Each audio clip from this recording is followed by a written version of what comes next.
पता नहीं उनकी दवा के साथ मैं अपना घर चला रही हूँ, कोई भी नहीं मदद करता। एक दिन हांडी बनाती हूँ, 2-3 दिन खाती रहती। मैं खुद फैक्ट्री जाती हूँ, सुबह 7:30 बजे जाती हूँ और 5 बजे जाती हूँ। वहाँ 600 रुपये मेरी दिहाड़ी। तो मैं कहती चलो ज़्यादा नहीं, हर बच्ची को थोड़ा बहुत दूँ, ताकि कोई इसको ये ना कहे कि यतीम बच्ची इसको दिया किसी बाप नहीं सर पे है, तो मेरी बच्ची ये ना कहे कि मुझे कुछ नहीं मामा ने दिया। तो मैं कहती हूँ मैं मेहनत करके अपनी बच्ची के लिए ना कुछ करूँ।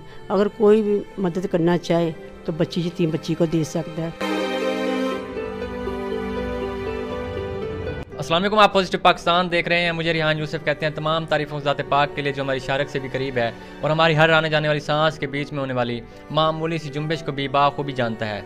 नाज़रीन, इस वक्त मेरे साथ एक इंतहाई मजबूर माजी मौजूद हैं, मजबूर खातून मौजूद हैं। इनकी क्या कहानी है ये हम इनसे जानते हैं। अस्सलाम वालेकुम माजी। वालेकुम सलाम बेटा, क्या हाल बेटा? ठीक है माजी, आप सुना आपके? हाँ जी, अल्लाह का शुक्र है। माजी बताइएगा, ऐसी क्या वजह बनी है जिसकी वजह से आपने हमें बुलाया अपने घर?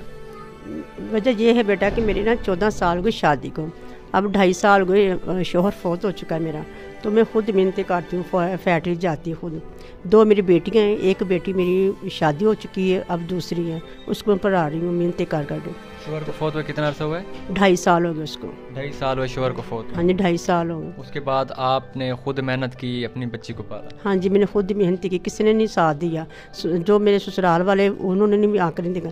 जब चिलीसवा हुआ था ना, नंदे उस दिन आई थी, बाद में किसी ने नहीं आके देखा कि क्या वो खा रहे बच्चे कि नहीं खा रहे। मैंने खुद ही मेहनत की। कोई माशाल्लाह ससुराल बहुत अच्छे अमीर है, ठीक ठाक अपने घरों में। नंदे मेरी बहुत ठीक ठाक है, उन्होंने पढ़ के देखा नहीं, आई ही नहीं कि पता नहीं इस बच्चों ने कुछ खाया है भी कि नहीं। जो तो मेरे भाई थे ना वो फौत हो चुके हैं, माँ है वो किसी के सहारे बैठी हुई है। मैं खुद फैक्ट्री जाती हूँ, सुबह 7:30 बजे जाती हूँ और 5 बजे जाती हूँ।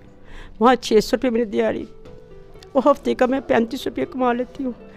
तो रेंट पे मेरा घर है, तो 6,000 रुपये किराया दे रही हूँ और बिल भी इतने आ जाते हैं ना कि बस सोना मेरी मदद कर रहा है।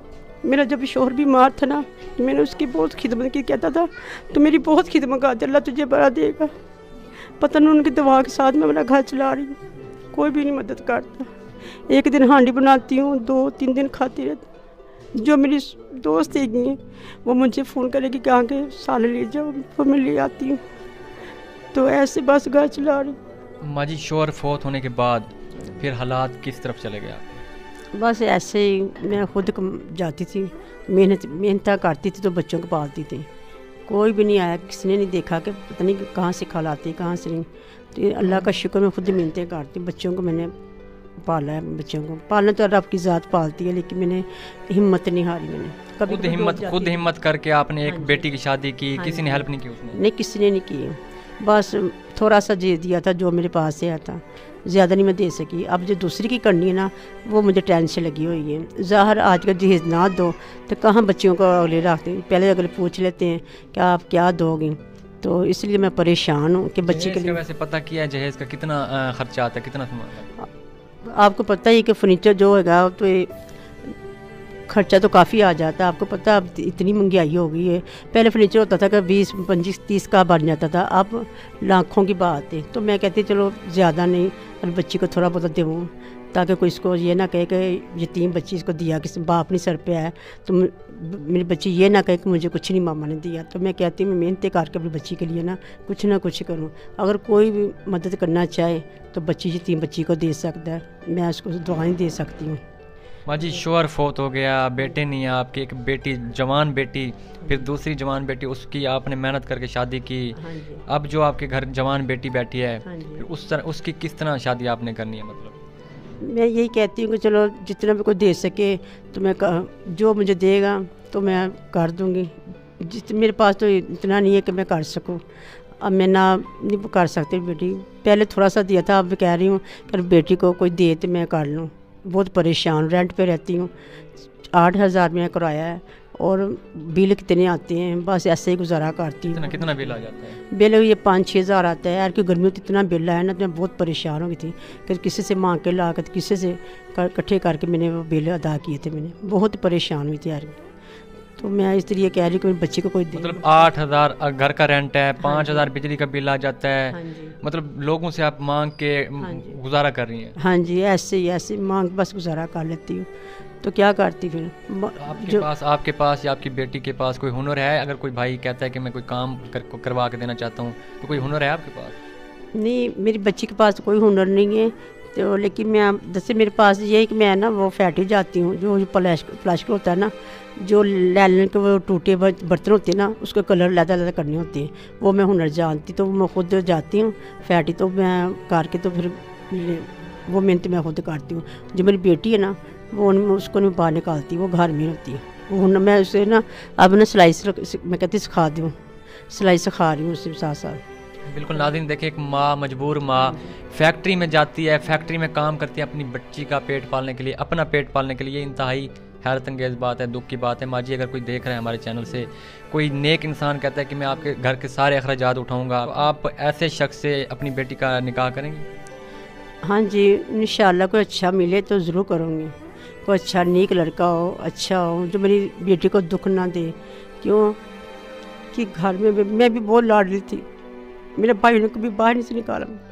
آج وہ کہ میں باہر نکل خود جاتی ہوں, محنت کرتی ہوں, فیکٹری میں جاتی ہوں.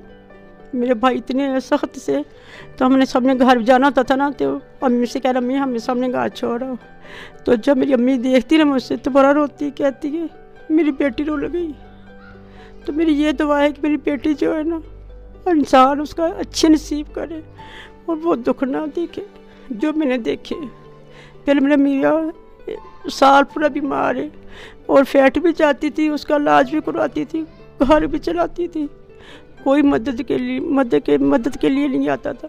ماں جی اس عمر میں آپ کما رہی ہیں, کبھی پڑوسی نے آپ کو یہ نہیں کہا کہ آپ بیٹھ جائیں, ہم آپ کو دیں گے, آپ کی بچی کو ہم پالیں گے؟ نہیں, جب رمضان کا مہینہ آتا پھر تھوڑا سا دیتا ہے. آج گھروں میں تو لوگ آپ بہت پریشان ہیں. میں کسی سے کیا گلا شکوا کروں, کیوں اتنی مہنگائی ہے. میں نے کبھی کسی سے نہیں کہا. جب رمضان کا مہینہ آتا ہے تو پھر کوئی گلی میں سے 500 کوئی 1000 کو 500 دے دو, اس سے زیادہ نہیں. تو اس تو پہلے کو کوئی بھی نہیں دیتا. گھر کو تو پریشان لوگ ہوئے, اتنی تو مہنگائی ہوگی. اور میں کسی سے کہتی بھی نہیں ہوں. اگر میرے پاس سے تو ہوتا ہے تو میں کھا لیتی, نہیں ہوتا بیٹھ جاتی, کوئی بات نہیں. بالکل ماں جی, آپ نے ہمیں بلایا ہے, اپنے گھر سٹوری دی ہے, انشاءاللہ کوئی نہ کوئی آپ کی مدد کرے گا. دیکھنے والے لوگوں سے آپ کیا اپیل کریں گی؟ میں یہی اپیل کروں گی کہ جس نے بھی یتیمیوں بچیوں پہ ہاتھ رکھا نا, اس نے اپنی آخری سواری. میں تو یہ دعائیں دے سکتی ہوں, جو بھی میری مدد کرے گا میں دعائیں اس کو دوں گی. لیکن اس نے تو اپنی آخر سوال لی. ایک بچی تو میں نے شادی کر لی ہے, دوسری ابھی جوان ہے, تو اس کی ٹینشن لگی ہوئی ہے کہ یا اللہ میری کوئی مدد کرے, اس کو میں جہیز دے سکوں. اس کے لیے میں بہت پریشان ہوں. بالکل ناظرین, ایک ماں ہے, مجبور ماں ہے, وہ کیمرے کے سامنے آ کے رو رہی ہے, کہہ رہی ہے کہ میری بیٹی کی میں نے شادی کرنی ہے. بیٹی کو نہ جانے کن مشکلاتوں میں اس کو پالا ہوگا. یہ ایک ماں کی کہانی تھی جو آپ نے سنی ہے. اسکرین پر شو ہونے والے نمبر سے آپ کو ان کے بارے میں مکمل ڈیٹیل مل جائے گی. مجھے اجازت دیں اس امید, اس یقین کے ساتھ کہ آپ لوگ ان کی بھرپور مدد کریں گے, بھرپور ہیلپ کریں گے, تاکہ یہ اپنی بچی کا رشتہ کر سکیں. ملاقات ہوتی ہے نئی ویڈیو میں. دیکھتے رہیں پازیٹیو پاکستان. اللہ حافظ.